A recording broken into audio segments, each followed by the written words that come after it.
KBS 7시 뉴스 함께하고 계십니다. 지금 시각은 7시 26분입니다.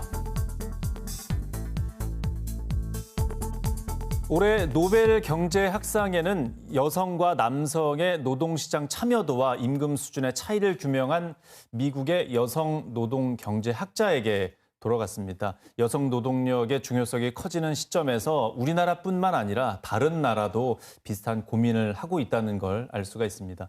그렇다면 현재 강원도의 여성 노동시장은 어떨지 오늘 이슈앤토크에서 자세히 알아보겠습니다. 강원광역 새로 일하기 센터 윤수경 센터장 모셨습니다. 어서 오십시오. 네, 안녕하세요. 네. 얼마 전에 강원도 내 여성 노동시장의 상황을 알 수 있는 좀 지표가 하나 나오지 않았습니까? 올해 2분기 강원 지역 여성 노동시장 분석 결과인데 먼저 어떤 조사인지 소개를 간단하게 해주시죠. 네, 여성의 재취업을 돕고 또 경력이 단절되지 않도록 지원하는 곳이 바로 여성 새로 일하기 센터입니다. 네. 강원 지역에 10개 센터가 있고요. 그중에 광역센터를 강원특별자치도 경제진흥원에서 운영 중입니다. 네.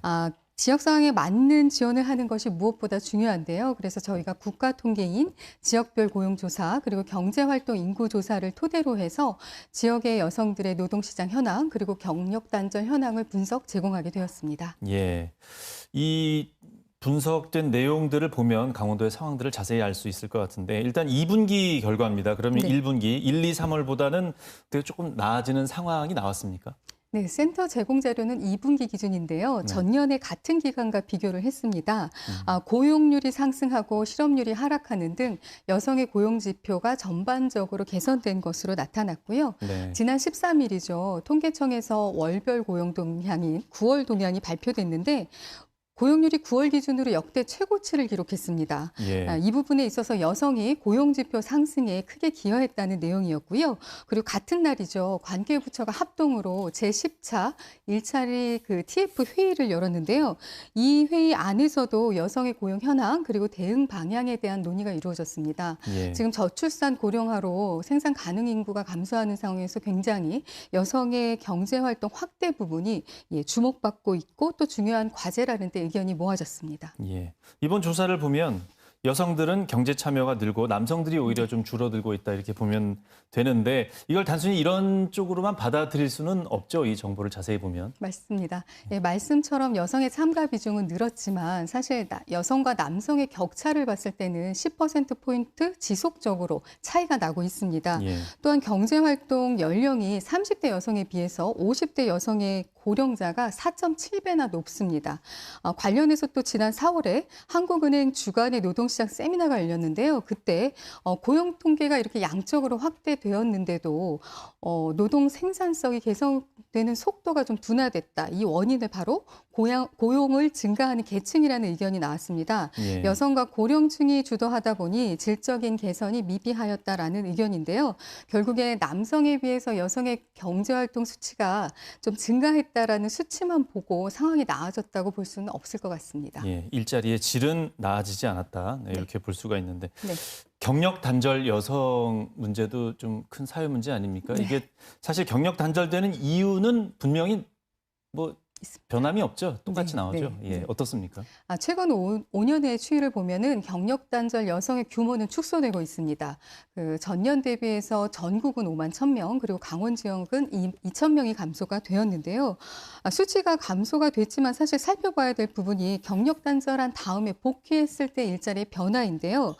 관련 조사에서 보면 다시 여성이 일터로 복귀했을 때 임금은 낮아지고 비정규직으로 고용 형태가 달라지고 또 서비스직에 종사하는 비중이 늘어나는 등 관련 여건은 좋지 않은 것으로 나타났습니다. 그리고 경력 단절 사유는 육아가 가장 높습니다. 47.2%이고요. 그 뒤를 이어서 결혼, 임신, 출산, 가족 돌봄 순회 사유가 발생하고 있습니다. 예, 사실 그 경력 단절을 막을 수 있는 건 이제 육아휴직이 가장 큰 뭐 대안으로 나오고 있는데 이게 제도 자체는 좋아지고 있지만 여전히 육아휴직 쓰는 데 있어서 눈치를 많이 보게 되는 직장인들은 여전히 많지 않습니까? 네. 네. 정부가 이제 맞돌봄 육아휴직제를 내년부터 확대 개편한다는 소식에 아마 육아기에 있는 근로자들이 기대가 크실 것 같아요. 네. 네, 관련 자료를 보니까 22년 기준으로 육아휴직자가 13만 1,000명입니다. 네. 네, 그 19년에 비해서는 24% 이상 증가해서 굉장히 나아지고 있는 상황이기도 하고 또 특히나 남성의 증가세를 두드러지게 나타내고 있습니다. 1.7배 늘어서 3만 8천 명인데요. 그렇지만 여전히 여성이 70%대로 높습니다. 최근에 직장인 1,000명 대상으로 휴직제도 이용에 대한 조사가 있었어요. 네. 직장인 과반수가 아직 이용이 어렵다. 예, 그리고 비정규직은 더욱 어렵다라는 내용이었습니다. 예. 내년에 제도 확대가 육아휴직 사용을 더 활발히 하고 또 더불어 고용도 계속 유지될 수 있기를 기대해 볼 수 있을 것 같습니다. 예. 또 아직 뭐 대기업 얘기이긴 하지만 네. 최근에 대기업들을 중심으로 출산 육아 지원 제도를 통해서 일과 가정을 잘 병립해 나가는 사례들이 많이 늘고 있다면서요. 네, 어떤 것들입니까? 네, 여성 고용 활성화를 위해서 관계부처가 지속적으로 노력하고 있고요. 먼저 고용부에서는 출산 육아 지원 제도를 잘 실천하고 있는 기업의 사례집을 발간해서 홍보하고 있습니다. 그리고 네. 여가부에서는 2008년부터 가족친화 제도를 모범적으로 운영하는 기업은 가족친화 인증제를 실시하고 있는데요.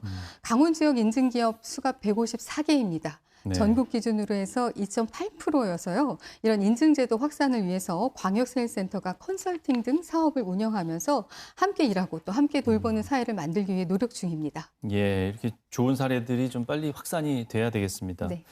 그 앞서 노벨 경제학상을 수상한 여성학자 얘기를 좀 다시 보면 그 이분의 주요 전공이 남녀 임금 수준 네, 차이더라고요. 네, 기사를 보니까 실제로 남녀 간의 임금 격차나 승진 같은 기회의 차이가 그런 건 여전히 뭐 변함이 없어 보이기도 합니다. 어떻습니까? 네, 우리나라 상황도 그럴 것 같긴 한데요. 매해 유리천장 지수라는 게 발표가 됩니다. 네. 그 지수는 남녀의 소득 격차 그리고 여성의 고위직 비율을 가지고 OECD 국가 간의 순위를 매기는 건데요. 11년 동안 우리나라가 최하위를 기록하고 있습니다. 미국 내에서 조사된 내용도 보면 고위직 여성 비중이 28%로 남녀 격차가 존재하고 고위직뿐 아니라 초급 사원에서도 진급에 대한 격차가 있는 것으로 나타났다고 합니다. 예. 이처럼 해외에서도 직장 내 남녀의 격차를 확인하고 개선하려는 노력이 있는 것처럼 우리나라도 여성의 사회 진출 확대를 위한 노력이 더욱 이루어져야 할 것 같습니다. 예, 이것도 미국 얘기지만 우리나라는 더 급한 상황이 아닌가 싶습니다. 빨리 네. 개선점을 찾아야 되겠습니다. 네, 말씀 여기까지 듣겠습니다. 네. 고맙습니다. 네, 감사합니다.